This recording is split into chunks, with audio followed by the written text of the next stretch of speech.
Hello everybody, boys, girls, and everything in between. How's it going? Welcome to another video. Welcome to another reaction. Welcome to the third and most likely the final single release for Metallica's brand new album, 72 Seasons. Today has been, well, a fun day. Today we saw the release of If Darkness Had a Sun. Now, unlike last time, I'm a bit late to the party. I got up, like most of these things, I got up this morning at about 5. I saw that it was posted an hour ago, but of course had to go to work, and now it's nearly 3. And so, like I say, we're about 11 hours behind the upload. So, a bit late, but still, it's okay. Like I say, normally, I've said this before, normally reactions aren't my thing, right?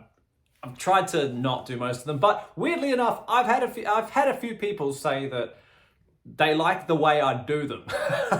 So maybe because they like to think that I'm a tiny bit more insightful than just, oh, yep, for 4 minutes straight. So I'm gonna continue that trend on with this one, If Darkness Had a Sun. Now, I won't lie, I did see Metallica's Insta post about it, so I have heard the intro, well, I think it's the intro, the snare and thing. And if you remember me from the last video, you'll remember that I roasted Lars on how much he uses his snare. This song so far is sounding no different. So with that in mind, I reckon we just get straight into it. Let's go see if darkness really has a sun.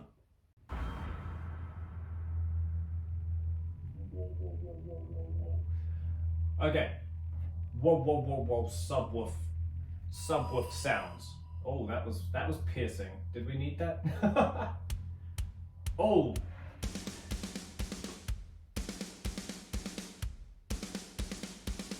Right, okay, straight away, there's that snare that we were talking about. That bass, that kick drum though, that's got a heavy mix on it. It sounds pretty cool, but yeah, boom, boom, boom. That was thick. Sounds obviously very Metallica-y. But yeah, nothing. If I'm gonna hear this for 2 minutes straight before anything actually kicks off, I'll be annoyed. Let's keep going.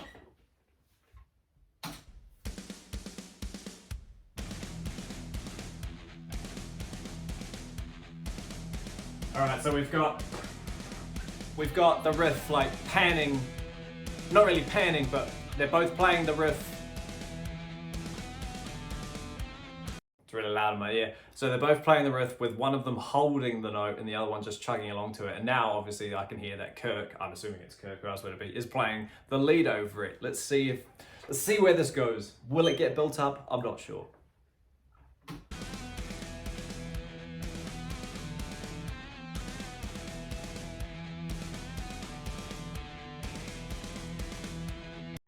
I said it once, and I'll say it again, and it won't be the last time I say it.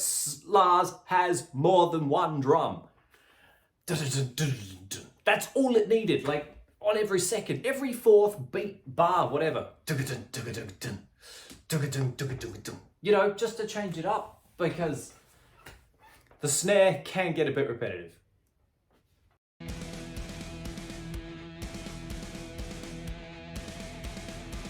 Huh. Okay. That's an interesting riff. That's not a normal Metallica riff. It's not a normal riff full stop. Watching where he's playing it, it's like, it's not diatonic or anything, but it's just, you wouldn't think to put those notes together.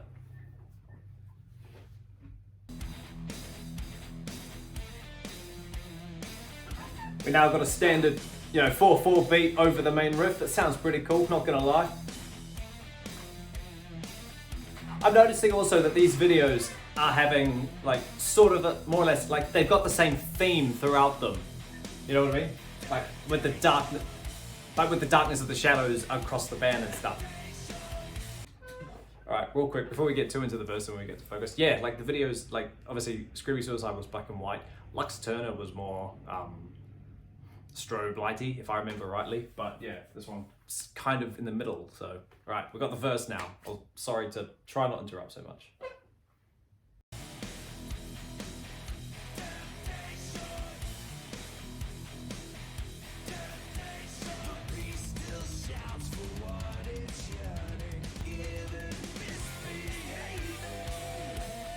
That sounded okay. I finally got off the snare. Little homage to, well, I say homage, little nod to the Unforgiven there. Kind of cool. Lyrically, I mean, it's not their most amazing lyrics ever, but then who knows? It might get better. Temptation. I thought that was going to be it for a little minute there, but no, it's all right. It's progressing.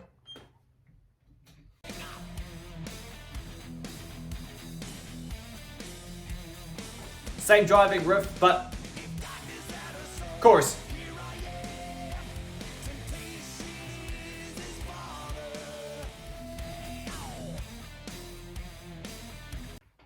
It's a standard driving song. Like, it's not fast, obviously, and it's not a ballad either. It's just a standard mid-tempo dun, dun, dun, dun, dun, dun, dun, dun. I'm getting Now That We're Dead vibes from Hardwired, but nothing amazing so far off this song. That little part of the intro, the end of the chorus, that sounded okay. It sounded quite melodic, but yeah, the tempo didn't change. The drum beat didn't change. It's just all the same throughout it. So let's see if it picks up. I'm waiting for a harmony to come in, but it's not coming, and that kind of lets me down. Verse 2.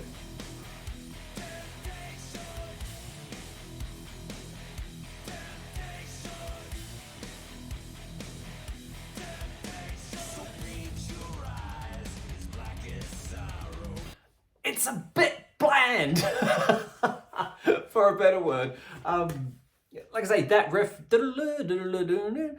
already I'm kind of fed up with it. I'm kind of losing interest, which, you know, sucks that I'm just already casting off that riff aside.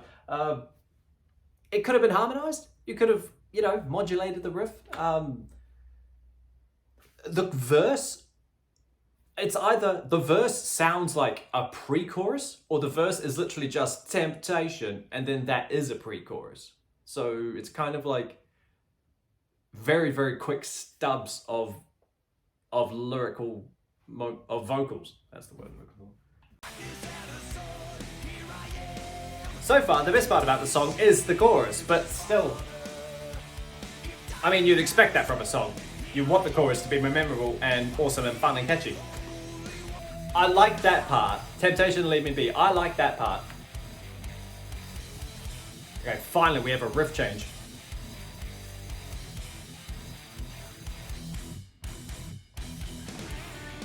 Alright, here we go. Alright, there we go. So, a tiny 30-second riff change. That could have been something. That could have been a breakdown part, but it sounds like we're just going straight into a solo. Already, I've heard more than enough wah, so keep it going.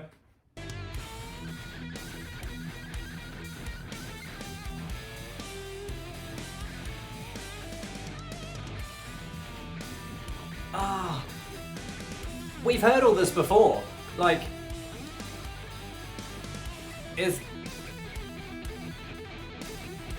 that sounds cool.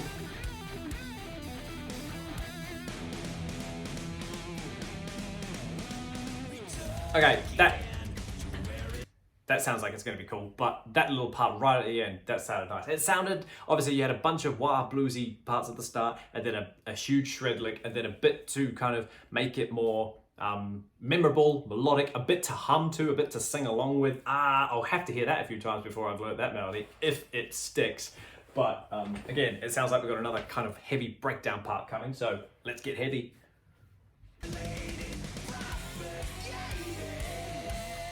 Hear that little spike in the vocals? And back to the main riff.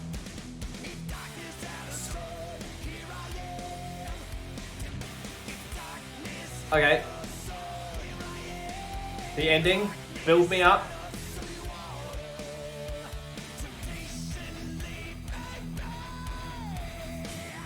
That was like the most melodic he sounded all song, just that last note right there. Oh, the double stock in the background, did you hear that? See, that part is much more interesting than everything we've heard because it's slightly off time.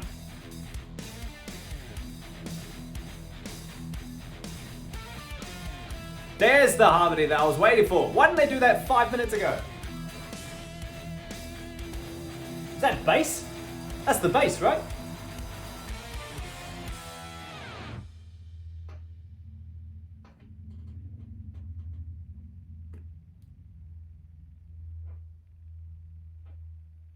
Very cool. Right, so initial thoughts. I know it can be hard to take in a song, one, on first listen, and two, especially when you chop it up as much as I do. But it's the only way to, like, when you speak about it out loud, it's easier to get it sunken into you. First thoughts, it's okay. Do I like it better than the other two? I don't think so. Really, I'm not gonna lie. I genuinely think that Lux Eterna is still the better song. Probably because I get such Kill 'Em All vibes from that song. Even you must admit, the intro sounds a bit like Hit the Lights, and it's fast and it's quick, which is weird. Normally I love long songs, but yeah. No, I didn't mind it. Like I say, the most exciting part about that whole song was the ending. After the solo, the final chorus kind of changed a little bit, the riff changed, and then we got a harmony that should have been in on like the second time they did the riff, but oh well. I'm not one of those fans. Any day is a great day when there's new Metallica. I like, you know, I love Metallica. They're great fun, honestly. I have more than half of their discography. I'll buy this album when it comes out. Of course I will. I've wanted to see them live. I was gonna see, you know, I'm not anti them. I'm not anti old Metallica. I'm not anti new Metallica. It's just, they're a great band and they're cool and they still can make cool music. Yeah, it's not puppets, it's not lightning, but I don't like. I made a video yesterday and said that we're never going to hear the quality of those albums again, and I stand by that. Will it be better than Hardwired? That's the real question, I reckon. But yeah, let me know down below if you liked it, if it hypes you up for the album, if it makes you fed up with the band and think that they're going stale and have lost all hope. Either or, whatever side of the spectrum you land on, tell me. But like always, yeah, as always, team, one thing I never say, if you want, subscribe. That's always fun for me. Like it, share it, post it everywhere, anywhere. I don't care. But as long as you stay inside, stay safe, wash your hands, keep listening to metal, and hang out for another reaction, hang out for a ranking. There's a ranking soon. I've got 4 albums left. It's a fucking monster. I've got 4 left. But yeah, until that happens, everybody, I will see you in the next video. Later.